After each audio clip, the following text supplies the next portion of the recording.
tremble in fear only with his presence. And this is just the tip of the iceberg of who he is and what he can do. Here are 13 facts about Muzan Kibutsuji, leader of demons. 1. The Demon King was born as an extremely weak human. His heart stopped multiple times in his mother's womb, and he was declared dead right after birth. Then, just when he was about to be cremated, he came back to life and cried for the first time. Despite surviving, he wasn't supposed to live long, but a doctor gave him an experimental medicine to try. At first, it seemed as if it hadn't worked, which enraged Muzan and led him to kill his doctor. But right after that, he started to notice the effects of the medicine. He was no longer weak, yet he couldn't walk in the sunlight and had the urge to consume human flesh. It reminds me a little of Rui, who was also born weak and had to deal with it during his childhood until he became a demon. And Gyutaro's story is not that different either. He suffered in his early years thanks to his mother's illness repercussions on his parents. Could this just be a coincidence? 2. Did you know that Muzan can absorb the body of anyone who touches him? By doing this, he can absorb their memories and even demons' abilities. 3. We have never seen Muzan hesitate to kill someone throughout the show, but he has someone he regrets killing, his doctor. After noticing his health improvement, he realized if he had been more patient, the doctor would have cured him completely, saving him of this issue with daylight, essentially never trying to solve it. Not only that, but the doctor was the only person who knew where to find the blue spider lily. 4.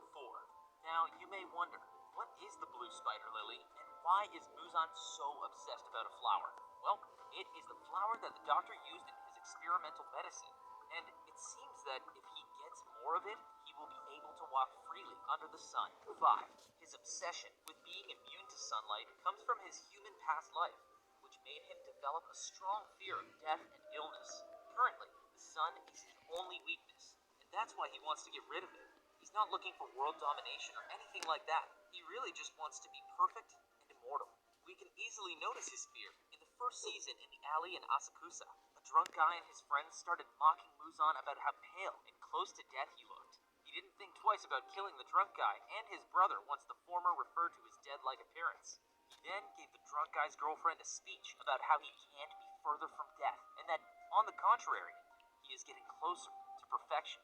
Right after that, he injected a constant stream of his blood into the woman's body, making her cells melt.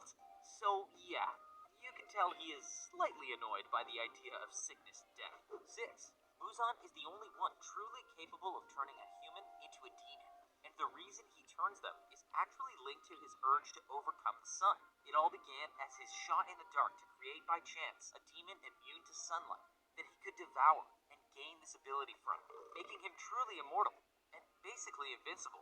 After many unsuccessful years, Muzan created the 12 Kizuki, a group that reunited the strongest demons, second only to Muzan.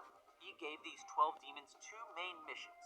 1. To find the blue spider lily, and 2. To dismantle the entire Demon Slayer Corps. But of course, it has been more than a century, and they haven't accomplished any of these. So, for now, they also work as his loyal servants, doing whatever he asks them to do. Like hunting a 15-year-old with earrings. 7. Of course, being a member of this select group comes with some privileges. For example, Muzan's blood not only turns people into demons, but the amount of his blood that someone can handle in their body is strictly related to how strong and powerful they are. Meaning that these 12 demons are the ones who have managed to get the highest amount of his blood among all demons. Not only that, but they can also work as a kind of filter for humans to be indirectly transformed by Muzan. This was the case of Daki and Gyutaro when they met Doma, and he told them he would give them blood so they could turn into demons, but only if he chose them. 8. Muzan has also shown to have his favorites from time to time. I would say that some of them were Kokushibo, Gyutaro, Rui, and Akaza. Kokushibo is his strongest demon, so he must be at least considered very useful from Muzan's perspective. I believe he also saw Gyutaro in this pragmatic way, letting him share the upper 6 rank with his sister, because I don't really think he saw it as a tie between these siblings. Like, the girl was beheaded multiple times by a Hashira, and 3 boys in rank Konoe, which is not even the half-best rank of the Demon Slayer Corps. Muzan obviously let this happen to have control over Gyutaro through his beloved sister, meaning he cared enough about having Gyutaro on his side to make this exception. Rui and Akaza also managed to have permissions that not every demon has. Akaza refused to eat women, which Muzan approved, and Rui was allowed to create his fake family, despite Muzan's rule against demons teaming up, just in case they turned against him. 9. We have seen Muzan take many forms, from Michael Jackson to a woman, and also a little kid. But did you know that he can grow to the point he gets as big as 3 buildings? You will eventually know why or when he does this. Just wait for it. 10. Even though we see Muzan wearing clothing that the King of Pop would wear, he was born in the Heian period, which goes from around 794 to the year 1185. We find through Urokodaki that he is over 1,000 years old.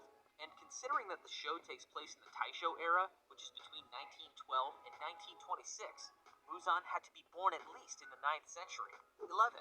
Do you remember when Tanjiro found Muzan in the city and he had a wife and daughter?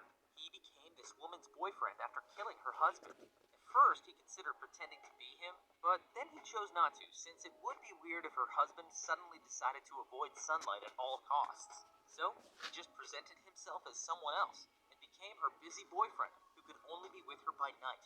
This is not the first relationship he has had in these 1,000 years, though. It has been said that he has been married 5 times. But by being such a wonderful husband, all of them ended up committing suicide thanks to his verbal abuse. Regarding the supposed wife and daughter we see in the anime, we don't know what happened to them. But nobody would be surprised if Muzan decided to kill them. 12. Have you noticed how similar Kagaya Ubayashiki and Muzan look? Well, this is no coincidence. It turns out they are from the same family bloodline. In fact, that's the cause of Kagaya's illness. His health condition is actually a curse that the family got thanks to being the ones who brought the first demon to life. This disease makes them lose strength and produces this kind of rotten look on the skin. It also shortens their lifespan to the point that the longest a man in his family has lived is 30 years. This is why the family has dedicated their entire existence to killing Muzan. So far, the only family that wasn't hella toxic was Tanjiro's, and most of them are dead. It seems like Kotsuuge is not a fan of characters with loving families that are still alive. 13. The Demon King has a very particular anatomy. Turns out he has 7 hearts and 5 brains. These play an essential part in his impressive performance. We've already talked about how Muzan can change his appearance and size at will, but I think this goes way beyond imagination when thinking about it. Where do you even put that number of organs inside a human-ish body? In the only image referring to this aspect of Muzan's constitution, we don't see all the hearts and brains he has. I've seen some theories out there, but where do you think he has them? I do think Muzan has an absurd amount of power, but has to let it get to his head just a little too much. I truly believe he could be a little nicer with his subordinates, but that's just me. What do you think? Would things have been different if his treatment had been completed in the Heian period? What would you have done in Muzan's situation? Let's chat about it in the comments section. That was it for today. Until next time.